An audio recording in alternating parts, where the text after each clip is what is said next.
All right. Welcome back. So we've gone over the first two parts of our 1.4. So we've talked about our essential questions, the reasonings and proofs. We've talked about conditional statements. We've talked about we've actually used our postulates for segments and angles.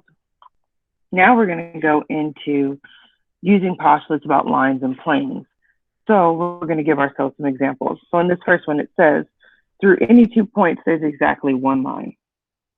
That means through this point here and this point here, I can only draw one line. It's just a fancy way to say that. Okay? So next, through any three non-collinear, meaning they're not in a line, points, there's exactly one plane containing them, sorry. So I can put a point here, I can put a point here, and I can put a point here. Because all 3 points are not on the same line, now I can draw my plane.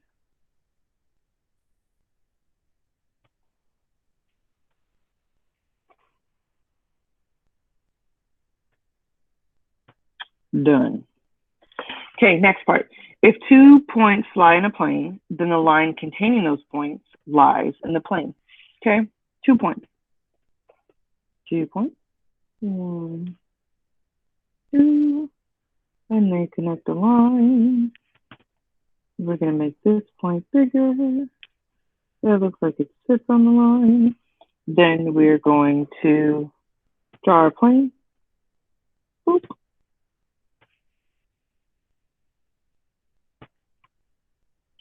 Done. It means they're both on the same plane. So then next it says, if 2 lines intersect, they intersect at exactly 1 point. That would be correct. Because if they intersected at more than 1 point, then that is 2 intersections. And I foresee many traffic accidents. Ta-da! Okay.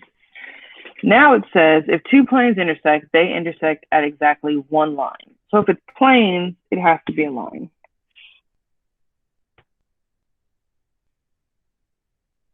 But if it's lines, it has to be a point. Awesome. That was so difficult. Let's stretch. Okay. Now let's move on. Looking at this figure that they're giving us, we are going to break down some things to identify the fun. So if you have colors, this would be a good time to use colors. I'm going to use colors, just makes it a little bit easier so we know what I'm talking about. So it says, description, the line of intersection of 2 planes. So that's the line where the 2 planes intersect. So that's going to be right here. So that is going to be line BD, or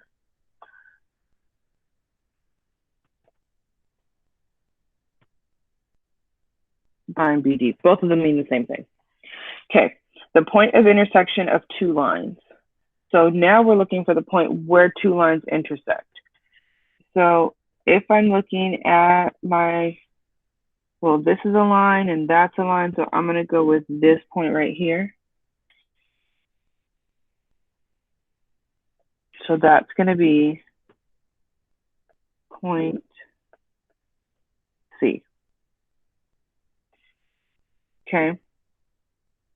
Because that is the intersection point of line A and line B. Okay. Now it says 3 collinear points. Collinear points. Sorry, coplanar points. I apologize. Coplanar means they're all in the same plane. Collinear means they're all in a line. So in this case, we're going to do all on the same plane. The plane that I'm going to use for this is going to be this one, plane F. That's the plane I'm going to use. So I want 3 points that are on there. Well, B is on there, C is on there, and E is on there. Okay. So let's go with B, D, and E.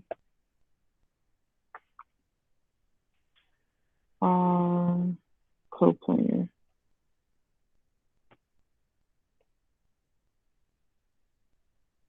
Are there others? Yes.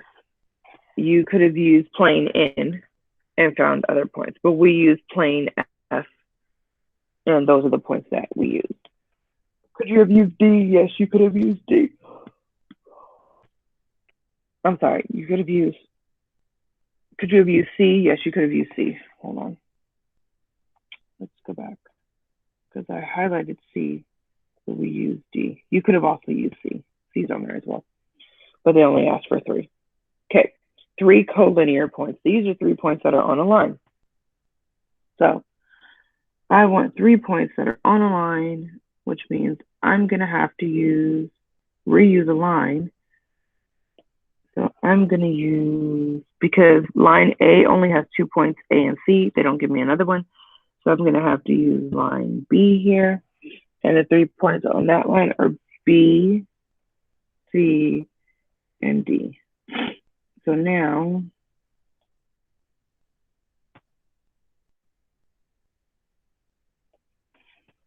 my collinear points are going to be B, C, and D.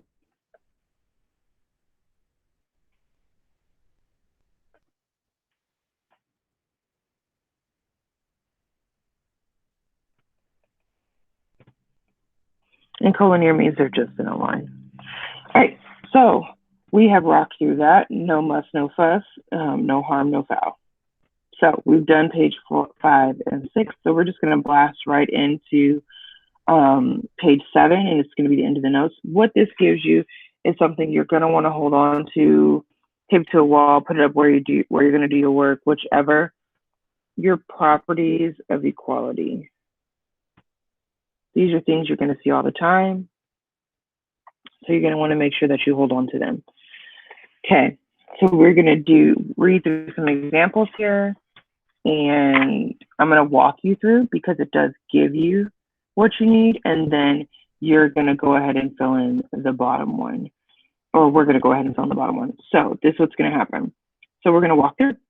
So the properties of equality are algebraic properties that we commonly use to solve, simplify, or prove. Okay, so if we're solving, simplifying, or proving, then we're going to use these as our reasoning. So all these property names can be used for reasoning.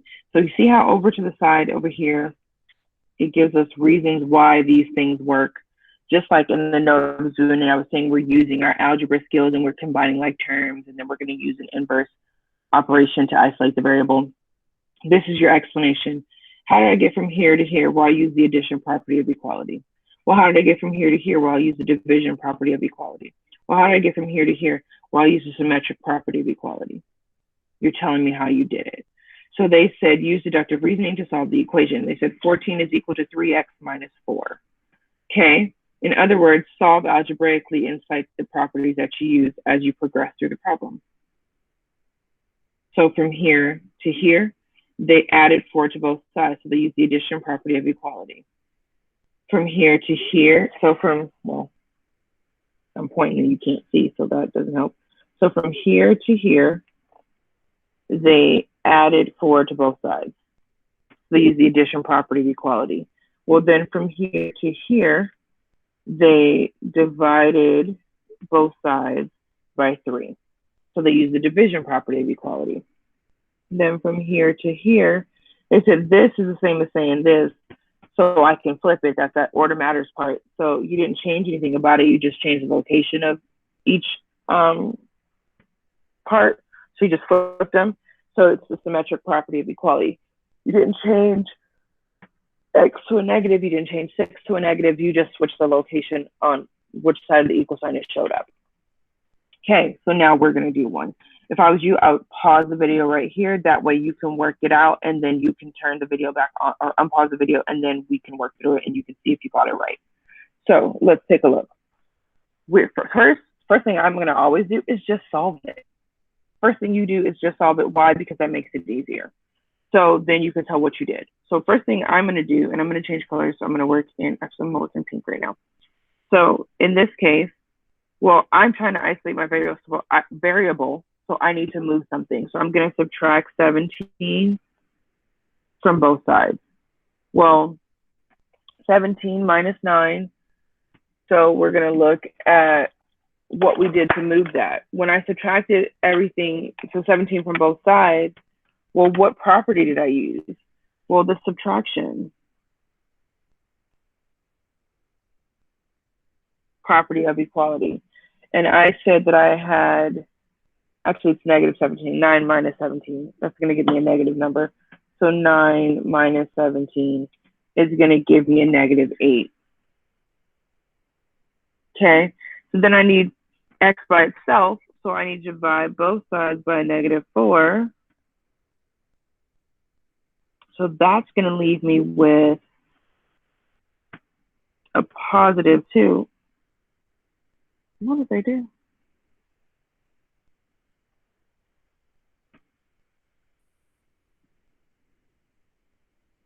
That doesn't make sense.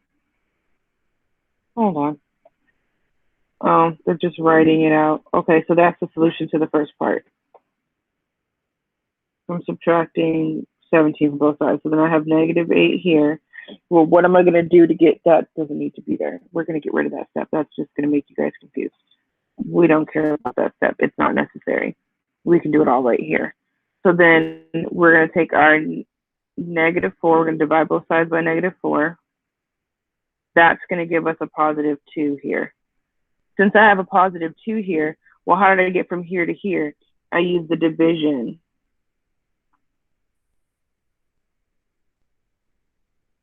Property of equality.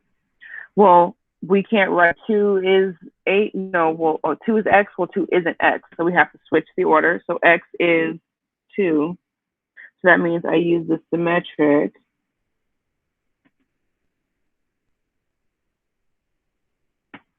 property of equality. And we're done. You made it. Yay! You're at the end of 1.4 notes. So if you have any questions, don't hesitate to reach out to your teacher. I'm always here. You can find helpful hints on my YouTube channel if you want to log on to there. There's also tons of math videos there. So have a good one.